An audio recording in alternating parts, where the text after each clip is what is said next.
Shalom, good evening. This is TV7 Israel News broadcast to you from Jerusalem and in today's top stories.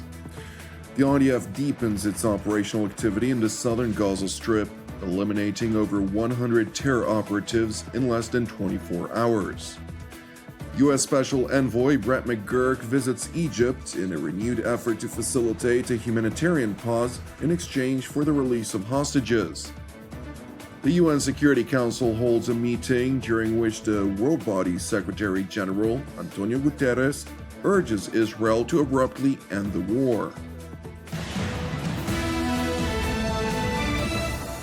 While Israel is hurting over the great sacrifice of its fallen troops, it remains committed to fight on to achieve the objectives set by Jerusalem in the war on terror.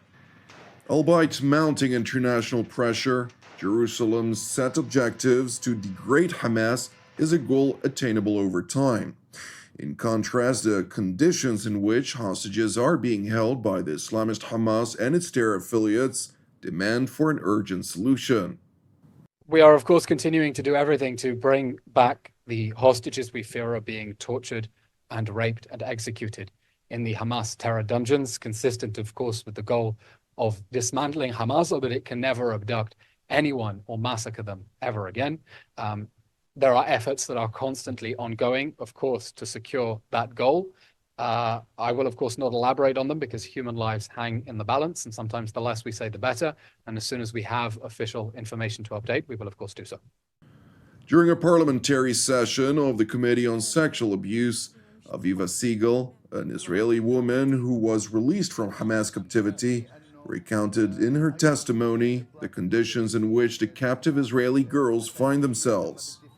ראיתי את זה במו עיניי, ולא רק ראיתי, הרגשתי את הבנות, כאילו הן בנות שלי. הפכתי שם להיות אימא לבנות צעירות. אני רוצה לספר לכם שהמחבלים מביאים בגדים לא הולמים, בגדים של בובות. והפכו את הילדות האלו לבובות שלהם. בובות על חוט שאפשר לעשות איתם מה שרוצים, מתי שרוצים. וזה לא יאומן שהם עדיין שם. אני לא יכולה לתאר לעצמי מה הן מרגישות. אני לא יכולה כבר לחיות עם זה. אני לא יכולה לנשום. אני לא יכולה להתמודד עם זה. וזה קשה. זה קשה מדי. אנחנו עוד מעט סוגרים 4 חודשים.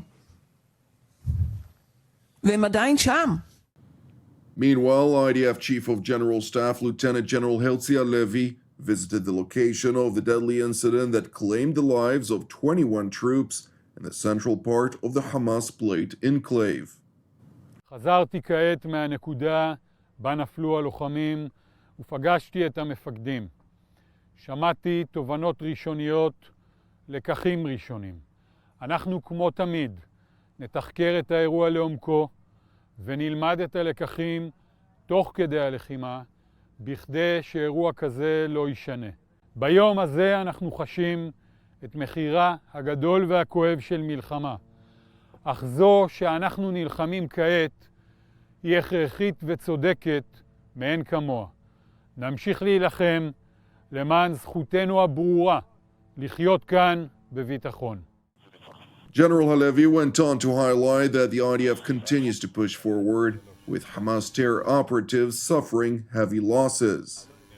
ביממה האחרונה אנחנו מרחיבים את הלחימה בח'אן יונס, צוברים הישגים נוספים, ובמקביל ממשיכים להילחם בצפון הרצועה ומעמיקים את ההישג. אנחנו מחסלים ופוגעים במחבלים רבים, במפקדים רבים. מרצחי חמאס, מולם נמשיך לפעול בנחישות רבה. Following the statement by General Halevi, IDF spokesman Rear Admiral Daniel Agari confirmed that the Israeli forces in the southern Gaza Strip have killed approximately 100 terror operatives over the course of the past 24 hours alone. חיסלנו ביממה האחרונה יותר מ-100 מחבלים במערב ח'אן יונס. אנחנו ממשיכים בלחימה בכל רצועת עזה, בצפון במרכז ובדרום.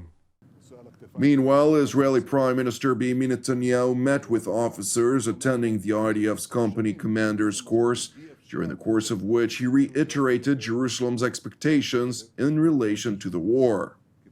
הציפייה העיקרית שלי זה ניצחון מוחלט. לא פחות מזה.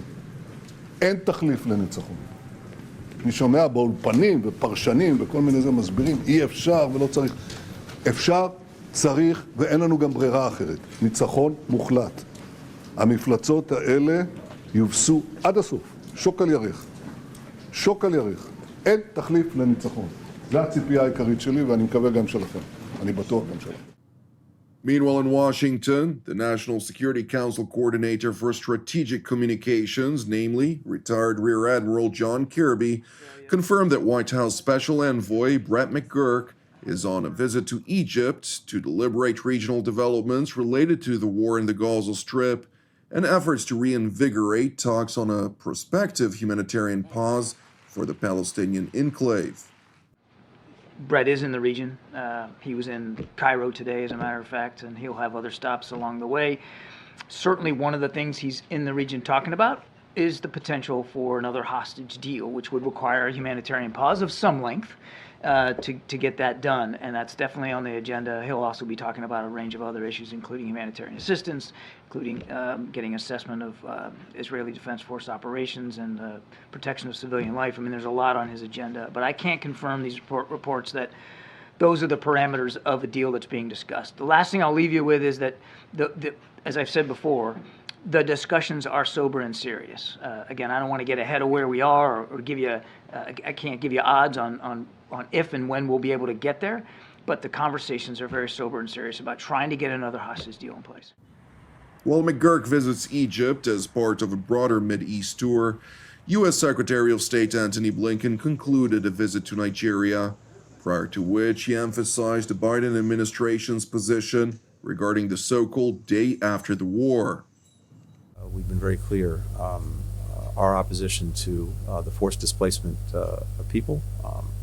We've been very clear about maintaining, in effect, the territorial integrity of Gaza, which is what you've alluded to, and a number of other critical principles, including Palestinian governance of Gaza, reunified with the West Bank, etc.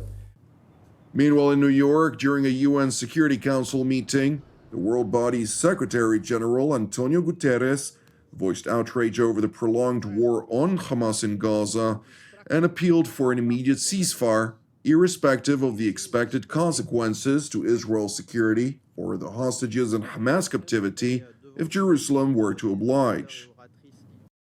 I renew my appeal for an immediate humanitarian ceasefire. This will ensure sufficient aid gets to where it is needed, facilitate the release of hostages, and help lower the tensions around the Middle East. Also making an appeal to stop the war on the Islamist Hamas in the Gaza Strip was no other than the foreign minister of the Islamic Republic of Iran, whose regime facilitated the horrendous massacre of Israelis, which was executed by Hamas, Palestinian Islamic Jihad, and their terror affiliates on October 7th. The killing of civilians in Gaza and the West Bank cannot continue until the so-called total destruction of Hamas, because that time will never come. While Israeli ambassador to the United Nations, Gilad Erdan, highlighted that the war would end if those responsible for the October 7th massacre would be turned over to Israel for justice, alongside the return of all hostages, the Israeli representative also seized the opportunity to voice outrage over the Security Council, granting Iran a seat at the table. Should Hamas turn in those responsible for October 7th, and should Hamas release all the hostages, this war would be over immediately. This is not a war that Israel chose, but we will defend our future just as each of you would defend the future of your country. There is a regime responsible for sponsoring 90% of Hamas's terror budget, as well as arming them and training them. This is the same regime that supplies Hezbollah with precision missiles and provides the Houthis with ballistic missiles. And all this is carried out in order to wreak havoc and instability in the Middle East.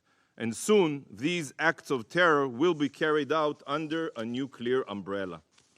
Yet, the Council basically ignores this enormous threat, the threat that is the Ayatollah regime of Iran. How absurd is it that the foreign minister of the #1 state sponsor of terrorism that aspires to destabilize the Middle East is here today to address the Council? Can you imagine Hitler's foreign minister participating in a serious discussion on how to defend the Jews during the Holocaust? This is an upside-down world. Thank you for watching TV7 Israel News. I'd like to encourage you, pray for the peace of Jerusalem and the salvation of Israel. Moreover, it's important to highlight that TV7 Israel is a donation-based nonprofit ministry with all of our productions available free of charge. Therefore, if you're blessed by our daily updates and would like to help us bear the costs, please consider making a donation. You can do so by visiting our website at www.tv7israelnews.com. I'm Jonathan Hessen, wishing you an Erev Mevorach, and God willing, we'll see you during our upcoming TV7 Israel updates. Until then, Shalom from Jerusalem.